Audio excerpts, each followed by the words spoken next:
அஸ்ஸலாமு அலைக்கும் வரஹ்மத்துல்லாஹி வபரகாத்துஹு.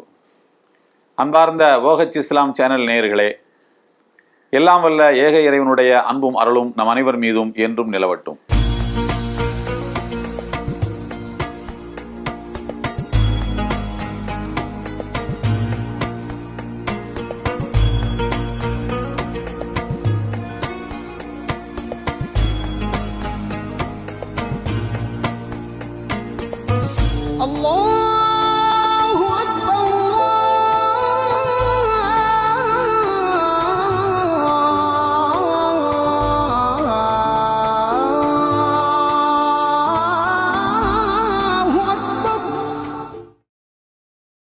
வழிகாட்டும் வான்மறை என்ற சிறப்பான இந்த தொடரில் இன்றும் உங்களை எல்லாம் சந்திப்பதில் மகிழ்ச்சி. அன்பானவர்களே, எல்லாம் வல்ல இறைவன் சூரா லுக்மான் என்ற 31வது அத்தியாயத்தின் 18வது வசனத்தில் கூறுகிறான், நீ பூமியிலே ஆணவம் கொண்டு நடக்காதே. இன்னல்லாஹ லா யுஹிப்பு குல்ல முஹ்தாலின் ஃபஹூர். பெருமையோடு ஆணவமாக நடக்கின்ற யாரையும் இறைவன் நேசிப்பதில்லை என்று கூறுகிறான். எந்த வகையிலான ஆணவத்தையும் இறைவன் விரும்புவதில்லை. என்னை விட்டால் ஆள் இல்லை, என்னை விட்டால் அறிவாளி இல்லை என்றெல்லாம் மனிதன் பேசி தெரிகின்றானே, எந்த வகைப்பட்ட ஆணவத்தையும் இறைவன் வெறுக்கிறான். ஏனென்றால் உனக்கு அந்த ஆற்றலை தந்தவன் இறைவன். நீ இந்த ஆற்றலை பிறக்கும் போதே சுமந்து கொண்டு வரவில்லை. இறைவன் தந்திருக்கக்கூடிய ஆற்றலை வைத்துக்கொண்டு சக மனிதனை இழிவாக பார்க்கின்ற ஆணவத்தை இறைவன் வெறுக்கிறான். சல்மானுல் ஃபாரிசி, நபிகள் நாயகம் அவர்களுடைய உற்ற தோழர் சல்மானுல் ஃபாரிசி மிகச்சிறந்த ஒரு மாமனிதர்.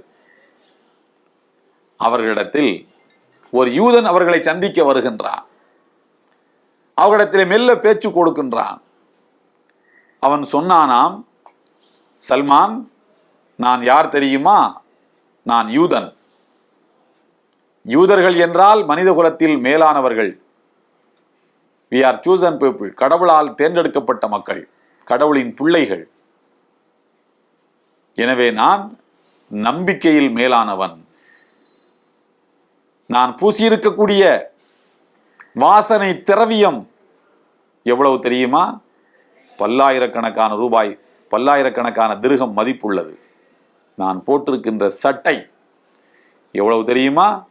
எந்த நாட்டில் தயாரிக்கப்பட்டது தெரியுமா? யமன் நாட்டில் தயாரிக்கப்பட்டு வணிக சந்தையிலே விற்கப்பட்டு இன்றைய தினம் நான் அணிந்திருக்கக்கூடிய இந்த ஆடை விலை மதிப்பு மிக்கது. நான் உண்ணுகின்ற உணவு சைனாவிலிருந்து தருவிக்கப்பட்ட பூவேலைப்பாடுகள் மிக்க தட்டில் தான் நான் உணவு உண்ணுவேன்.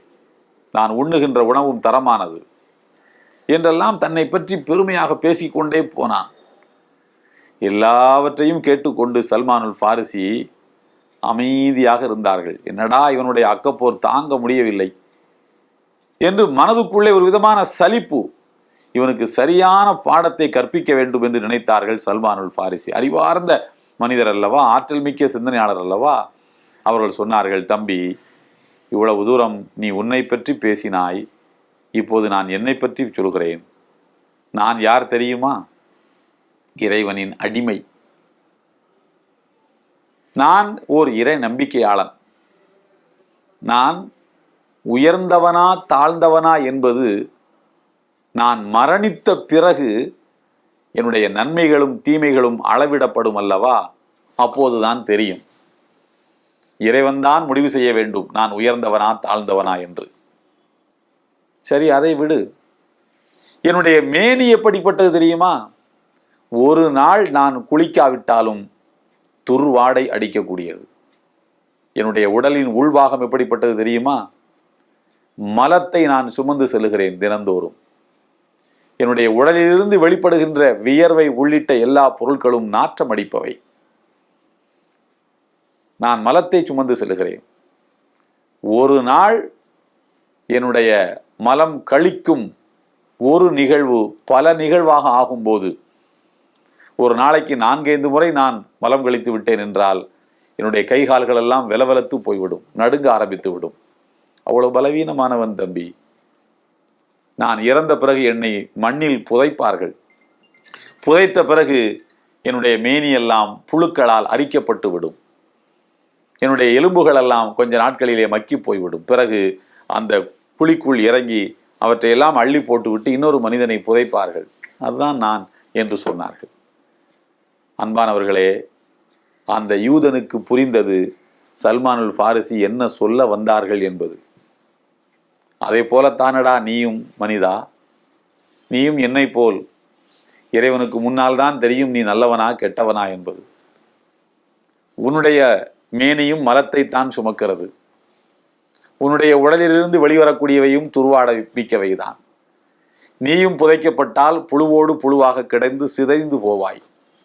நீயும் நானும் ஒன்று, புரியாதவன் வாயிலே மண்ணு என்று சொல்வதைப் போல சல்மானுல் ஃபாரிசி அவனுக்கு புரிய வைத்தார்கள். அன்பானவர்களே, இந்த உலகத்தில் என்ன ஆணவம் வேண்டி கிடக்கிறது? மரணித்த மறுகணம் நம்மை பிணம் என்பார்கள். அது வரைக்கும் தான் நமக்கு பெயர். சல்மானுல் ஃபாரிசி எளிமையின் சின்னமாக வாழ்ந்தவர்கள். நபிகள் நாயகத்தின் ஸல்லல்லாஹு அலைஹி வஸல்லம் உற்ற தோழர். அவர்கள் ஒரு நாட்டுக்கு கவர்னராக நியமிக்கப்பட்டிருந்தார்கள். கவர்னராக நியமிக்கப்பட்டாலும் அரசின் கசானாவிலே இருந்து அவர்கள் சம்பளம் பெற்றுக்கொள்வதில்லை. உழைத்து பொருள் ஈட்டினார்கள். அவர்களுக்கு எது உழைப்பு தெரியுமா? சொன்னால் வியப்படைவீர்கள். ஊருக்கு வெளியில் நள்ளிரவு நேரத்தில் போய் தன்னை யார் என்று காட்டிக்கொள்ளாமல் நின்று கொள்வார்கள். வெளியூரில் இருந்து பயணம் புறப்பட்டு வருகின்றார்கள் அல்லவா, அவர்கள் உள்ளூருக்கு அந்த ஊரின் எல்லைக்கு வந்தவுடன், எங்கே செல்கிறீர்கள், நான் கொண்டு போய் உங்களை அந்த முகவரியிலே கொண்டு போய் விடுகிறேன் என்று சொல்லிவிட்டு அதற்கு எனக்கு நீங்கள் ஒரு சம்பளத்தை தர வேண்டும் என்று பேசிக்கொள்வார்கள். அவர்கள் கொண்டு வரக்கூடிய மூட்டை முடிச்சுக்களை எல்லாம் இவர்கள் சுமந்து வருவார்கள். இதுதான் அவர்கள் செய்த வேலை. ஒரு நாள் அவர்கள் அப்படி சுமந்து வருகின்ற போது அதிகாலை வேளை நெருங்கிவிட்டது. இருப்பினும் அன்றைக்கு யாருமே கிடைக்கவில்லை. என்ன செய்வது? வயிற்று பசியை போக்க பணம் வேண்டும் அல்லவா? காலையிலும் போய் நின்றார்கள் ஊரின் எல்லையில். அங்கிருந்து ஒருவர் வந்தார். தன்னுடைய சரக்குகளை எல்லாம் யாரேனும் தூக்கிச் செல்வதற்கு ஆட்கள் இருக்கிறார்களா என்று கேட்டார். ஏன், என்னை பார்த்தால் உங்களுக்கு சுமை தூக்கியை போல் தெரியவில்லையா? நான் சுமக்கிறேன், தாருங்கள் என்று சல்மானுல் ஃபாரிசி, அந்த மாகாணத்தின் கவர்னர், தன்னுடைய தலைக்கு மேல் சுமைகளை தூக்கி கொண்டு, எந்த வீடென்று சொல்லுங்கள், நான் உங்களுக்கு வழியை காட்டுகிறேன் என்று சொல்கிறார். பேசிக்கொண்டே வந்தார்கள். இருவரும் பேசிக்கொண்டே வருகின்றார்கள். அந்த மனிதர் முன்னாலே போகின்றார், இவர்கள் பின்னாலே வந்து கொண்டிருக்கிறார்கள். அங்கிருந்து வரக்கூடிய மனிதர்கள் எல்லாம் பின்னால் சுமைகளை தூக்கி கொண்டு வருகின்ற கவர்னருக்கு சலாம் கூறுகிறார்கள். அஸ்ஸலாமு அலைக்கும், அஸ்ஸலாமு அலைக்கும், நல்லா இருக்கீங்களா என்று கவர்னரை விசாரிக்கிறார்கள். முன்னால் செல்லுகின்ற மனிதருக்கோ இந்த சலாம் எல்லாம் நமக்குத்தான் போல் இருக்கிறது என்று, நல்லா இருக்கிறேன், நல்லா இருக்கிறேன் என்று கைகளை காட்டிக்கொண்டு அவற்றையெல்லாம் ஒரு வரவேற்பாக எடுத்துக்கொண்டு இவர் போய்கொண்டே இருக்கின்றார். திடீரென்று அங்கிருந்து வந்த ஒருவர், அஸ்ஸலாமு அலைக்கும் கவர்னர் அவர்களே என்றார். இவர் சொன்னார், யாரை கேலி செய்கிறாய்? என் ஆடையை பார்த்து நான் கவர்னரை போல் இருக்கிறேன் என்பதற்காக என்னை கேலி செய்கிறாய் போல் இருக்கிறது என்று கோபப்பட்டு கொண்டார். அவர் சொன்னார், உனக்கு யாரையா சொன்னது? உனக்கு பின்னாலே வந்து கொண்டிருக்கிறாரே இந்த மாகாணத்தின் கவர்னர் சல்மானுல் ஃபாரிசி, அவருக்கல்லவா நான் முகமன் கூறி அவரை வரவேற்றேன் என்று சொன்னார். வந்த மனிதரோ வெலவெலத்து போய்விட்டார். ஐயோ, நான் மிகப்பெரிய பிழையை செய்து விட்டேன். கவர்னர் நீங்கள் என்று தெரியாமல் உங்கள் தலைக்கு மேல் சுமையை தூக்கி வைத்து விட்டேன், என்னை மன்னித்துக் கொள்ளுங்கள் என்றார். சரி சரி, வாருங்கள், இருக்கட்டும். நீங்கள் எங்கே இலக்கை சொன்னீர்களோ அந்த இலக்கு வந்து விட்டது. இன்னும் கொஞ்சம் நடந்தால் அந்த இலக்கு வந்துவிடும். அது வரைக்கும் தூக்கி கொண்டு வருகின்றேன் என்று சொல்லிவிட்டு சிரித்து கொண்டே சொன்னார்கள், நான் கவர்னர் என்பதற்காக பேசிய சம்பளத்தை தராமல் இருந்து விடாதீர்கள், எனக்கு சம்பளத்தை சரியாக தந்துவிட வேண்டும் என்று சொன்னார்கள். இதுதான் நபித்தோழர் சல்மான் ஃபாரிசி அவர்களுடைய வாழ்க்கையின் ஒரு பகுதி. தன் வாழ்க்கை முழுக்க அவர்கள் எளிமையை கடைபிடித்தார்கள். அணிந்திருக்கின்ற ஆடை முதல் பேசுவதில் அவர்கள் குரலை நளினப்படுத்தி கொண்டு பேசுவது வரை தன்னை விட வயதிலே குறைந்தவர்களுக்கும் மதிப்பளித்த உத்தமர் சல்மானுல் ஃபாரிசி. அதனால்தான் இன்று வரைக்கும் அவர்கள் நினைவு கூறப்படுகின்றார்கள். பதவியும் பட்டமும் பவிசும் வளமான வாழ்க்கையும் தேடி வந்த நேரத்திலும் கூட உழைத்து பொருளீட்ட வேண்டும், மக்கள் சேவைக்கு ஊதியம் பெறமாட்டேன் என்று சொன்ன மாமனிதர் சல்மானுல் ஃபாரிசி அவர்கள்தான் அருள்மறையாம் திருக்குரானுடைய நடமாடுகின்ற உதாரணங்களாக நம் கண்களுக்கு முன்னால் நிற்பவர்கள். இவர்களை போன்றவர்களை பின்பற்றி நாம் வாழ முயல்வோம். எல்லாம் வல்ல ஏக இறைவனுடைய அன்பும் அருளும் நம் அனைவர் மீதும் என்றும் நிலவட்டும். இந்த வீடியோ உங்களுக்கு பிடிச்சிருந்தா லைக் பண்ணுங்க, ஷேர் பண்ணுங்க, கமெண்ட் பண்ணுங்க.